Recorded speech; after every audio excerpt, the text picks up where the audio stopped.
Very happy to be presenting today on denaturalizing green psychology on the coloniality of environmentalism in U.S. state parks. So as a brief overview, first I'm going to give a brief history of environmental psychology, at least as I think is pertinent for my talk today. I recognize that during this series, people have done this task from their own perspectives. It's impossible for one person to do it comprehensively. But I'm going to do it to the extent that it comes to bear on our imagination of what green psychology or environmental psychology is today. Then I'm going to talk about some decolonial considerations as a sort of intervention into this conversation that the field has about ecological degradation, about green psychology, and then talk about two studies that I conducted in the context of the cultural and institutional situation of U.S. state parks, the implications of this work for our field and our imagination of psychology and environmental concern, and then reflect on contact hypotheses in psychology. We'll get to what I mean by that later. So to start, where else than the beginning of environmental psychology? The first mention of environmental psychology came in the writing of Willy Helpach, who was a student of Wilhelm Wundt, who wrote that the goal of psychology should not be to understand artificially individualized psychic life or the psyche as ripped out of the context in which we live our daily lives, but rather in as far as it depends on its factual environment. So Helpach was noticing a tendency in general psychology 100 years ago to take individual subjectivity out of the context in which it is inherently situated.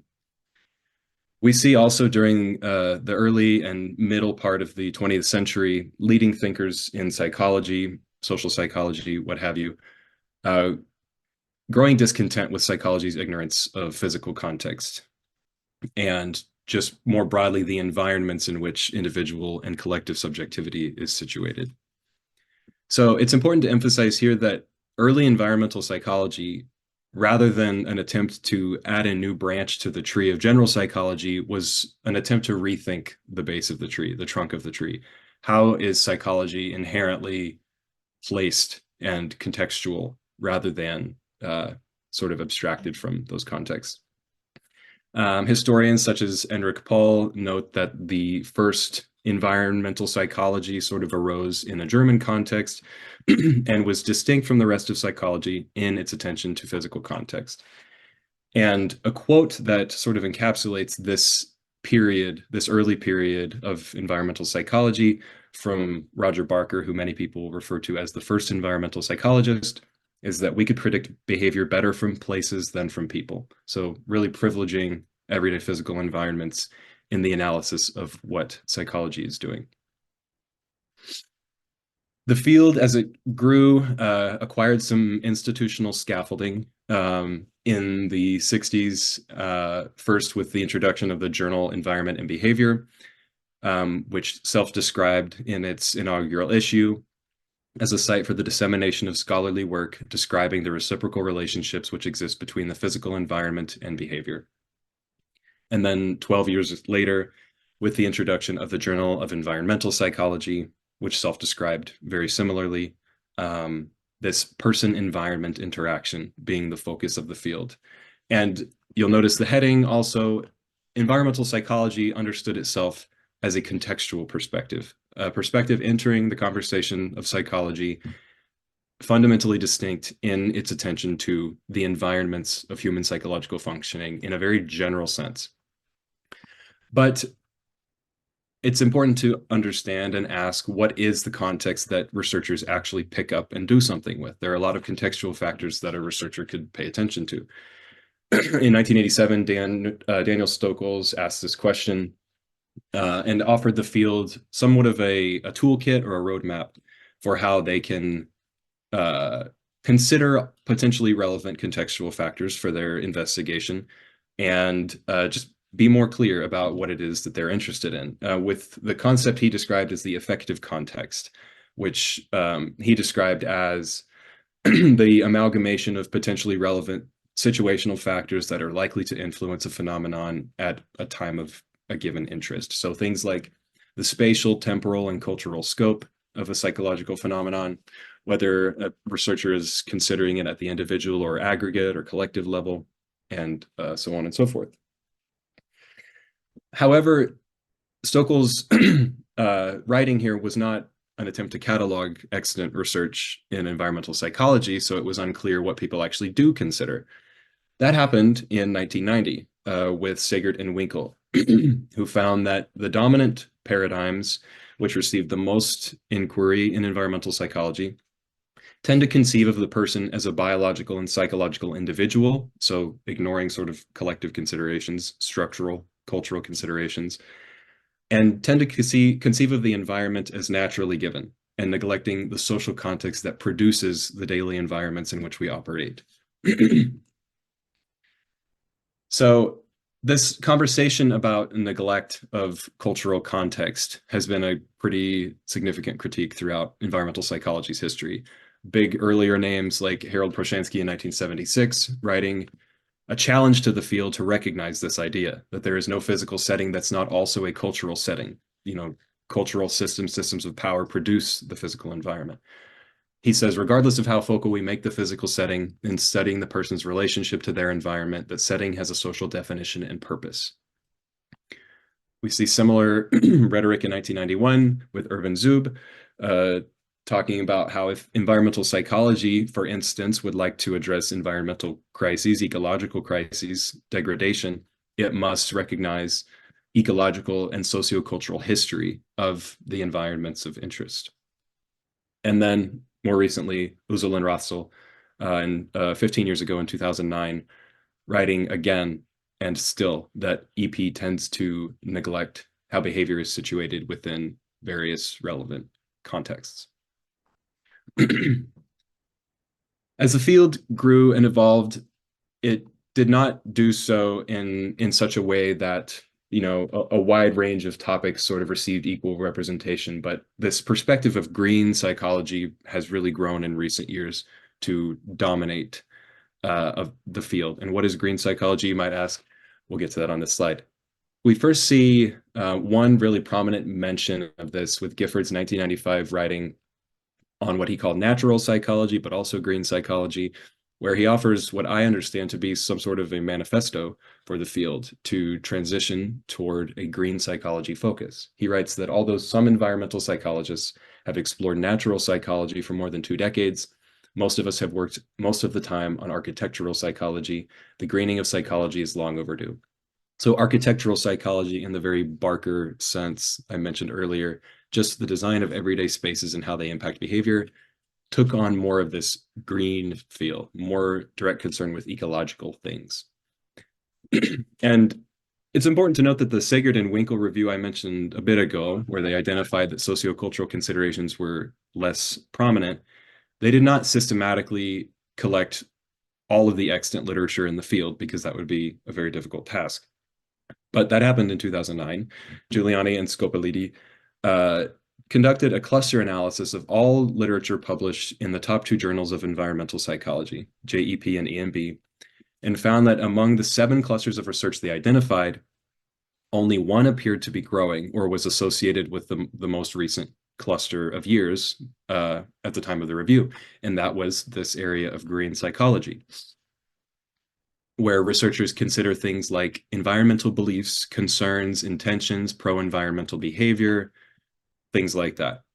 Another important part of this cluster that the authors noted is that the people who do research in this area tend to actively despecify the global environment, or actively despecify the environment that is their focus. They tend to research how people feel about and behave toward the global environment for its intrinsic ecological value, which they note represents a decline in the field's innovative emphasis on the socio-physical environment.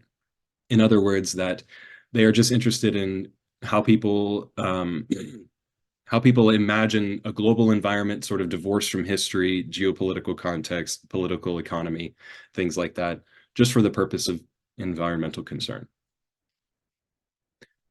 It's important to note that this shift toward green psychology did not occur in a vacuum, of course, as nothing does, but on the heels of broader cultural change in the West in particular. Robert Bechtel in a particularly influential article, wrote that this came on the heels or after two other prominent revolutions in human thought.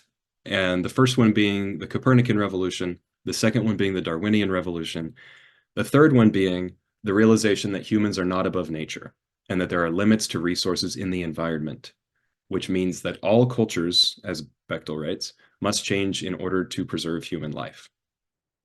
Have no fear, we will return to this idea. So this alludes to or suggests that green psychologists understand themselves, what they are doing, as a potential route to address environmental degradation, socioecological degradation. This has been the topic of numerous papers in recent years, psychology asking themselves and each other, can we actually do something to stop climate change, for instance? And then exploring how to do that. And the direction a lot of this research goes is to get people back to nature, to use a phrase that I will use several times for the next 30 minutes or so. A ton of research finding that getting people back to nature is associated with pro-environmental behaviors, nature contact, nature connectedness, things like this, topics that sort of dominate contemporary environmental psychology's imagination of itself. And one everyday physical space in our sort of surrounding worlds that is often the focus of this research is the institution of parks. Nature parks, nature preserves, state and national parks, with the idea being that the parks themselves and the cultural notions in them surrounding attention to climate change and ecological concern can facilitate attention to the ecological crisis. This investment in parks and what they sort of offer really is strongly linked with American national identification and really occupies the US consciousness in a lot of ways.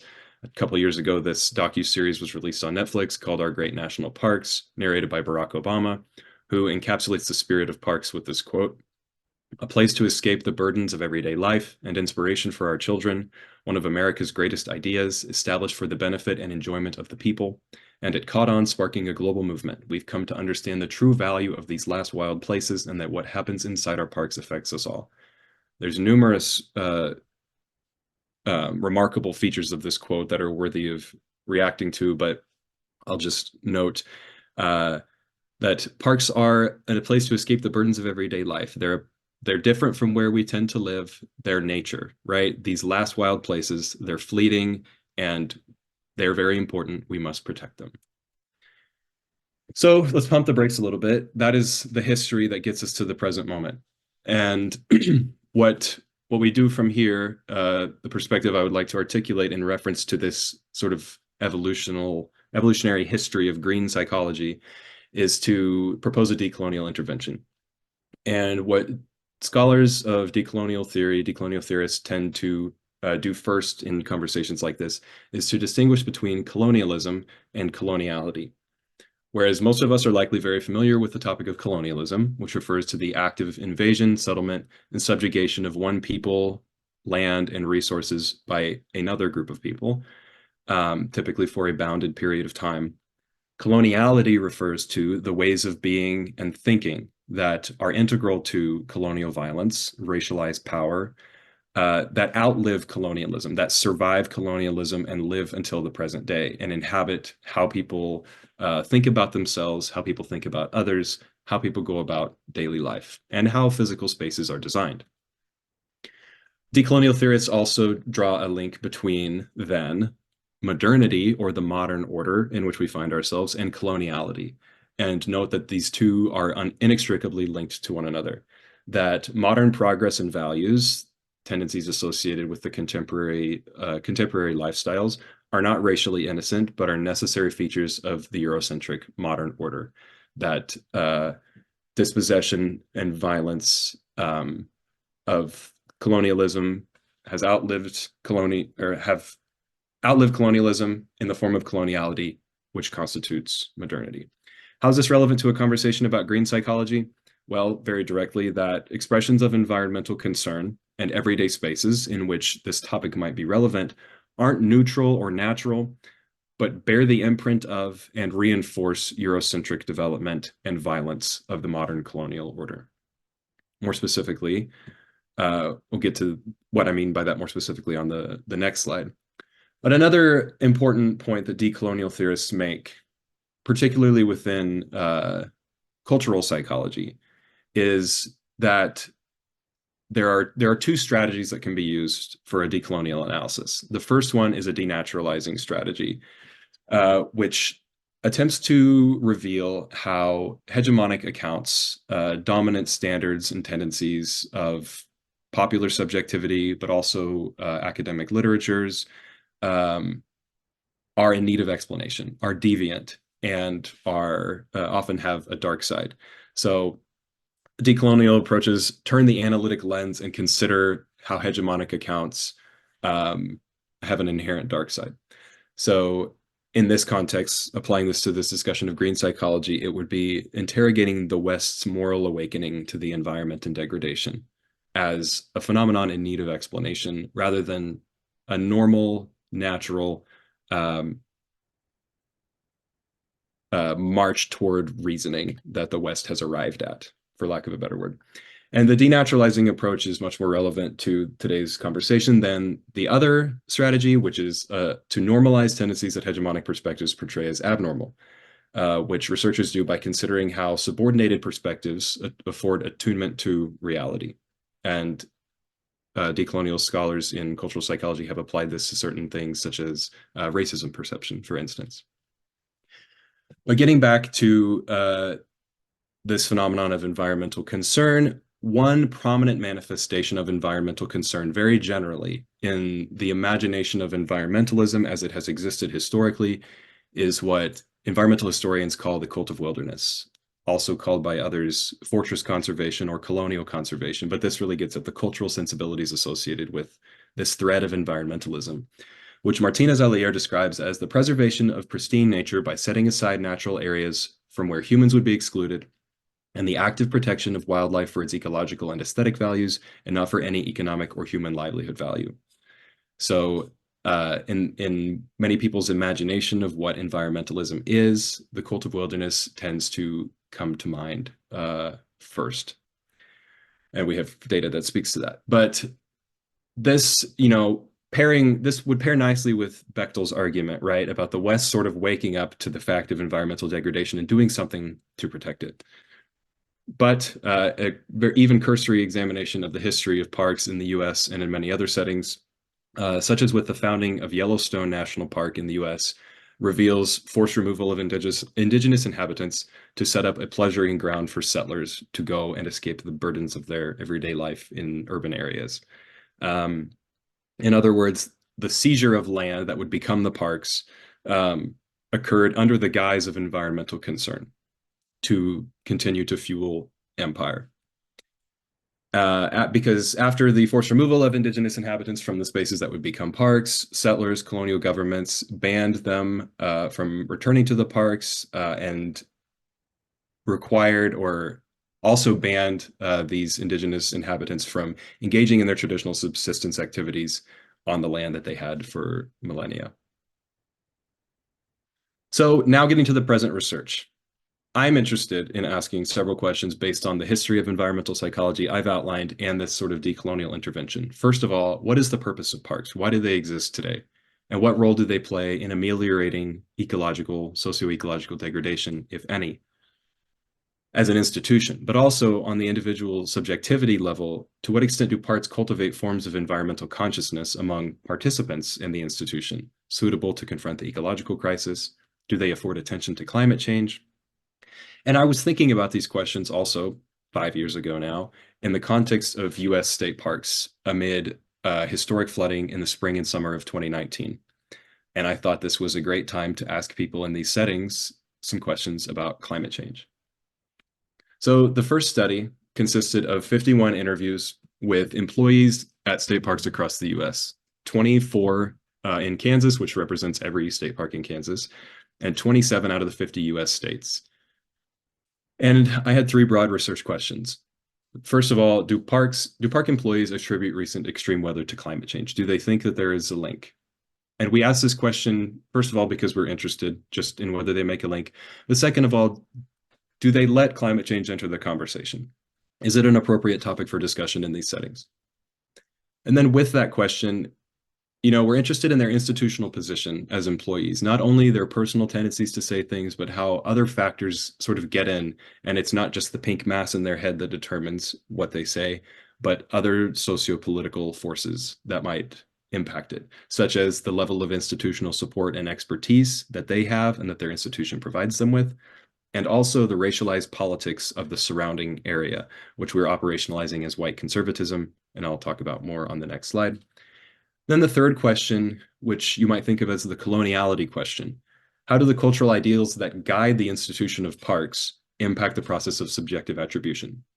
So how does the initial colonial intent for the design of these spaces as places for settlers to escape the burden of everyday life and get back to nature on, in many cases, literally burial grounds or the sites of intense colonial violence, how does that impact what topics are suitable for discussion in these spaces today? We had two quantitative indicators, institutional support for climate change mitigation at the state level. So each park had a value for this, which was their state's political investment in addressing climate change. This consisted of whether their state had passed a climate action plan and also a 6-level categorical indicator of their passage of climate legislation. And the quantitative indicator for white conservatism consisted of a composite measure of the proportion of white residents in the surrounding context of each employee, and also the proportion of vote for Donald Trump in 2020 in the US presidential election in each employee's surrounding context. Jumping right to some results. So considering the tendency to attribute recent extreme weather to climate change, we find little attribution of extreme weather to climate change among employees. As you can see at the top here, a lot of the employees, most of them reported extreme weather impact within the last 10 years. And they talked at length about things that their parks were enduring. A significantly greater proportion reported that they had ever been affected by climate change. This is all time. And also spontaneously attributed or directly attributed recent extreme weather to climate change. And spontaneous attribution refers to us asking them, what do you think caused the recent extreme weather? And if they said climate change, that's a spontaneous attribution. Direct attribution was responses to a question about, do you think climate change caused recent extreme weather? So getting more directly at it. One thing we find also is that subjective attributions are more likely in settings with greater political support. So whereas spontaneous attributions rather, were marginally associated with political support, direct attributions were significant here. So employees in contexts where their states devote more political investment in addressing climate change, that has an impact on what they say. I'm not making causal claims here, of course, but an interesting relationship nonetheless. We also find that subjective attributions were less likely in settings with a greater proportion of white conservatives. So employees, what they say about climate change, whether they let it enter the conversation, depends on who is in their surrounding context. Greater presence of white conservatives, less likely that climate change enters the conversation or that they attribute recent extreme weather to climate change generally. And beside the quantitative indicator of institutional support, some qualitative responses in the interviews reveal how uncertainty and a lack of knowledge preclude the employees' engagement with the topic of climate change. People said many things similar to this first response. That's a little out of my range to comment on that. Some employees reflected about how their institution actually does invest in these things, a local university. They talk about potential changes to wildlife habitat, but it's tough for me to point to a specific thing that has changed because of climate change. And it was much more common, actually, that they reported no knowledge than things like this one was an outlier. Another impediment to their engagement with climate change was outright climate change skepticism, as it tends to be understood in environmental psychology. People reasoning that natural or more proximal factors were to blame rather than climate change for recent extreme weather. Employees said things like, if you think about it, people just don't give enough credit to Kansas weather. Climate change is on everyone's mind, I get it, but Kansas weather is just inherently crazy. And then one respondent gave us perhaps the most interesting quote from the entire project. And when we asked them about climate change and its link with recent extreme weather, are you asking me as a state parks employee? They said. I'll answer it this way since I'm going to be recorded. I personally believe that human causes have some bearing on climate change, and I consider those causes in the course of my professional work. It's terrible that I have to even think about answering questions, but there's politics, even at state parks, that I have to be careful of. So this response really reveals this person's juggling of their personal ideas, their personal subjectivity, what they truly think, and what they think the institution thinks, or what the institution would pressure them to say about climate change. Shifting toward the purpose of parks, we find, based on interview responses and some quantitative work as well, that the pursuit of nature-based recreation really guides visitor engagement with parks in these settings. So as you see with the first two rows, whereas all parks provide educational information for visitors on nature conservation, proper park stewardship, things like that, it's more interesting to ask what activities sort of dominate the focus of parks. What really brings visitors there? What occupies their imaginations of parks to the greatest extent?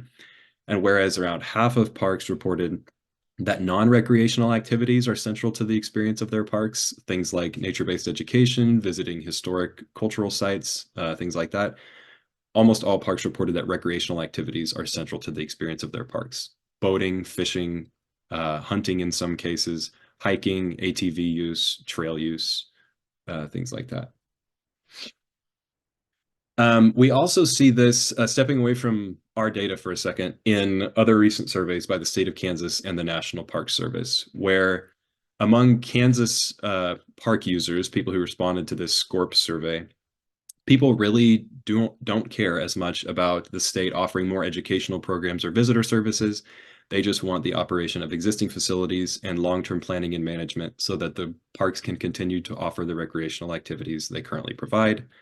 Similar dynamic at work among the National Park Survey respondents, where people really want to spend time with family and friends, view wildlife and natural scenery, but not really learn about history, culture, and nature.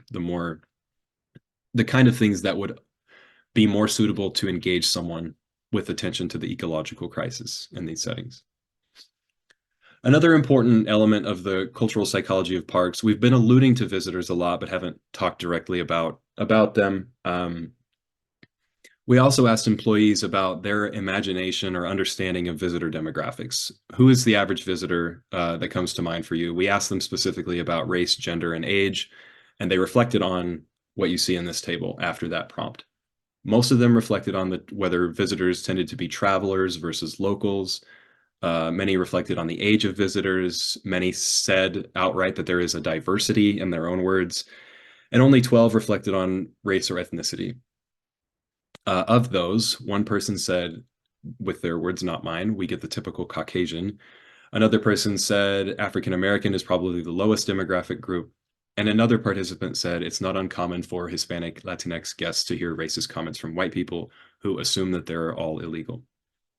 So this response alludes to another very important consideration of the present work, is that which is that these spaces are actively policed by certain visitors to maintain the cultural prominence of whiteness in parks. And again, going back to this Kansas SCORP data and the NPS data adds more information to support this idea. The average, sorry, not the average, all of the respondents to the Kansas SCORP survey, 93% in Kansas were white. Average income was, the proportion of respondents who had an income less than $50,000 was 14%, and the average age was 54 years. And you might say, okay, well, is that just the Kansas, proportion of white residents in Kansas? No. So this reveals that white residents in Kansas are having more of a say in what happens in Kansas state parks than their representation in the general population. And you might also think that's not a huge gap. But if we look at the National Park Survey data, it is much bigger. Whereas white respondents were 93% of the NPS survey data pool, they only occupy 75.5% of the US general population.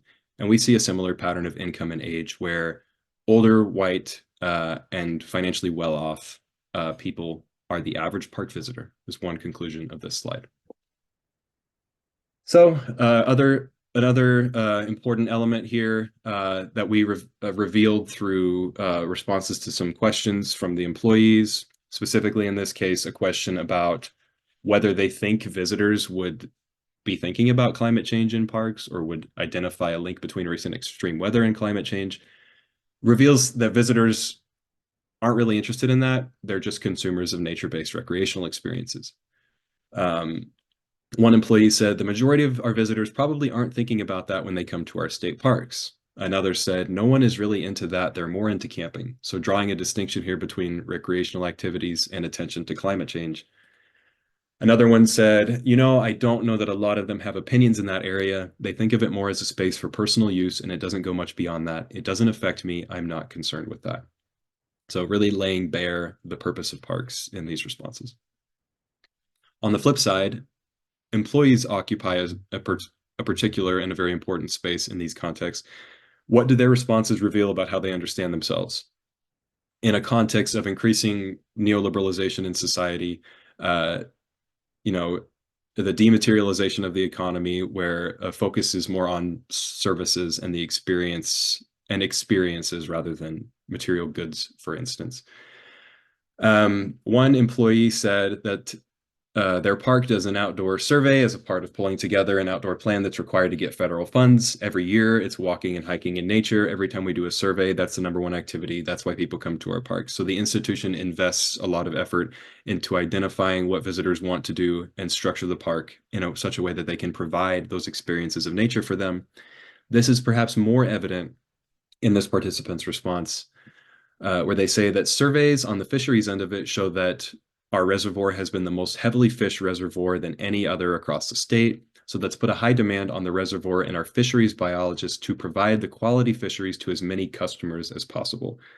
So an allusion or a reference to visitors as customers is notable here, but also the fact that employees are very much aware that they are deliberately engaged in intervening and altering the space of the park to make it seem natural for visitors so that they can engage in recreational fishing, which is often catch and release, where they catch a fish and return it to the water, which suggests that the important experience isn't fishing for subsistence activities for one's livelihood, but rather the situated, fun experience of being in nature. Nature, with quotes. So, summary of this study, we find subjective attribution is less common in settings with less political investment and greater white conservatism, and also that the cultural ideals that guide parks are an under-examined or unexamined barrier to ecological responsibility in these settings and beyond them, that a desire to get back to nature on a pristine nature preserve is contradictory to addressing ecological degradation. And another crucial point here, the reason we focused on employees in the first place is that in the cultural nexus of parks, they occupy a very important position in that they can influence visitor or popular understandings of what parks are for, what nature is, and what it means to be environmentally responsible. So in study 2, I conducted on the ground in a Kansas state park, which is pictured on the right. This is Cheney State Park in Kansas. 41 interviews with visitors. This was during the same time period. The water levels of Cheney Reservoir were 9 feet above conservation level. Most of the park was closed from May to August, but second week of August, I was on the ground interviewing people in 2019. The 3 research questions very much reflect study 1. The first one being, do visitors attribute recent extreme weather to climate change? Does attention to this reality, does subjective attribution vary by ethnic racial category? Is there a tendency for white visitors to do it less, in other words? And how do visitors express environmental concern to the extent that they do at all? So getting right to the results here. Similar to among employees, we see high report among visitors of experiencing flooding. And specifically, among those who experienced flooding, most participants said that the dominant way in which it impacted them, despite the fact that some houses were lost into local rivers and things, was that it hindered their recreational pursuits. One participant said, it completely changed our summer. I'm a teacher, so I don't work in the summer. Coming out here is what we do. Another said, we haven't been able to do as many things. Places we go to usually are totally flooded. At the same time of this high experience of extreme weather, flooding, there's lower attention to climate change. Only 36% said they had ever been affected by climate change. Around half spontaneously attributed recent extreme weather to climate change. And around 60% reported sort of baseline belief in human-caused climate change or anthropogenic climate change, which was the racist framing we were using at the time, instead of other more critical labels for the phenomenon. To get at some people's responses here, one participant said, "I just think the good Lord is trying to tell us something." And another said, "It's probably global warming. There's a lot of things happening just because of what we do. I mean, I know everything we do on a daily basis affects what we live with." So 50% pretty much split in terms of why did the recent extreme weather happen?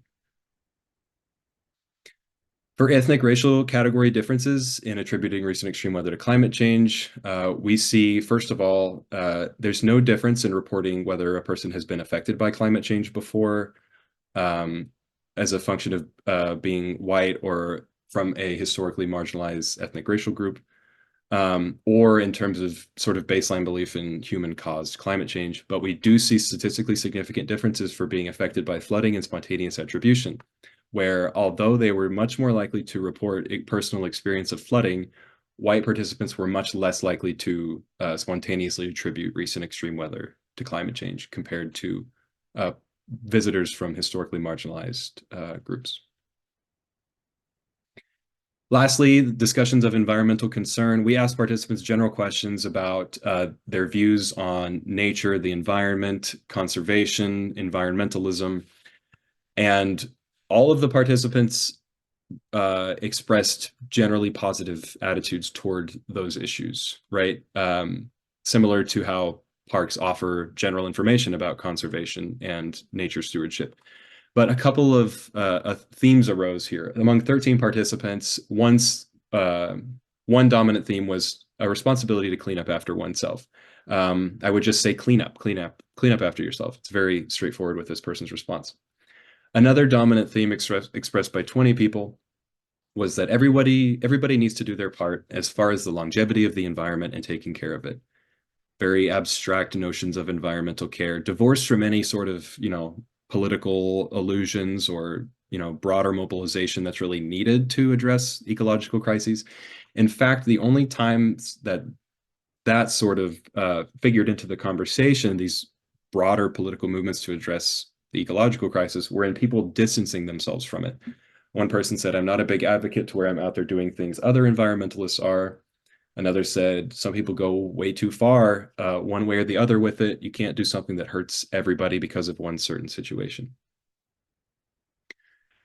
So to summarize both of these studies that I presented, we observe coloniality evident in the lingering prominence of colonial forms of environmental engagement in visitor responses in what they think parks are supposed to be for and not for.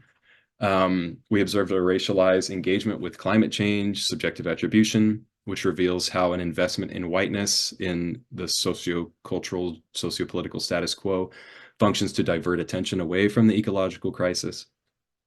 And this builds on previous work with park interpreters in particular, showing that these places exist for a particular purpose, from Balasubramaniam and colleagues looking at Missouri state parks.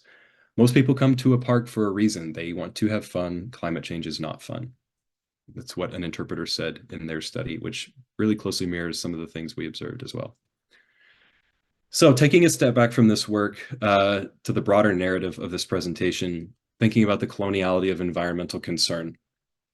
Again, coloniality being evident in the lingering centrality of colonial conceptions of nature and parks in these settings.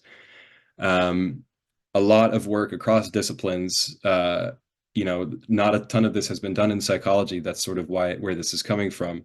A lot of work across other disciplines makes it very clear that it's not only that conservation has a dark side and it has historically been very benevolent, but that it has actively been used as a tool of global capitalism and for colonial expansionism. We see this with green colonialism in historic Palestine, where the Israeli government sets up nature preserves as a way to continually disenfranchise Palestinians of their historic homelands, very similar to the US model. And in the coloniality of park management in Senegal, where the colonial history of parks still manifests in institutional practices and management decisions. But stepping back from this to, the cultural sensibilities associated with these places, this imagination of parks as a pristine place where people can go to escape the burden of everyday life dominates the Western imagination of environmental concern. And I have some data with colleagues that I alluded to earlier. When we ask people, what is environmentalism? What comes to mind when you think about the phrase environmentalism?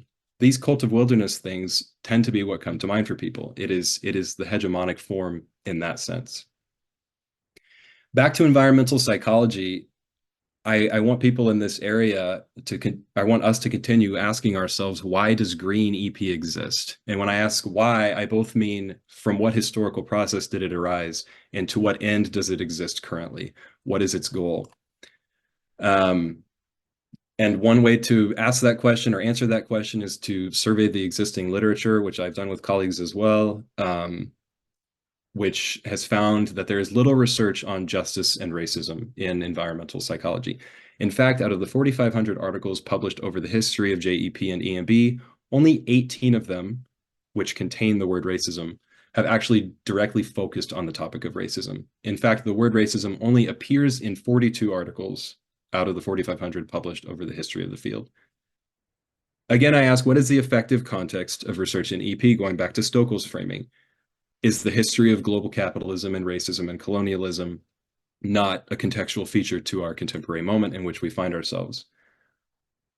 Another, problem that manifests in EP, stemming from this understanding of the colonial mind and its distinctions between human and nature, is that EP makes a distinction between built and natural environments. Natural ones being those that haven't been touched by humans, built being the ones that have. This manifests in a lot of ways in the field. And lastly, transitioning to this contact hypotheses idea. So many people who are here who have a background in social psychology are probably familiar with the idea of the intergroup contact hypothesis. If you're not, don't worry. Intergroup contact hypotheses typically presume that intergroup conflict exists in society in some capacity. Two groups have beef with each other, for lack of a better word. For some reason, it's not really relevant. We don't care about the history. There's a problem. One method of addressing this problem that researchers in this area tend to employ is that they go about exposing people to outgroup members with which there is some sort of issue in the interest of reducing prejudice or promoting harmony between the groups. Not only does this neglect the power relations that have, the historical power relations that have structured society to where these groups are in an asymmetrical power relation in the present moment, but it also neglects the systems, the group disparities, and where the animosity comes from in the first place. It prescribes individual solutions to collective issues, and ultimately promotes an understanding of racism, which is rooted in the structures of everyday life, as a problem of tainted hearts and minds, such that intergroup contact is all that's necessary to resolve these deeply embedded structural issues.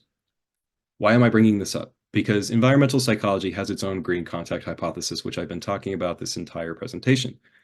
It presumes that ecological degradation is occurring, that the solution to this is to get people back to nature, using Cronin's language, to increase tranquility, yes, but also increase environmental concern, to have people realize the true value of these last wild spaces, as the former president said in an earlier slide.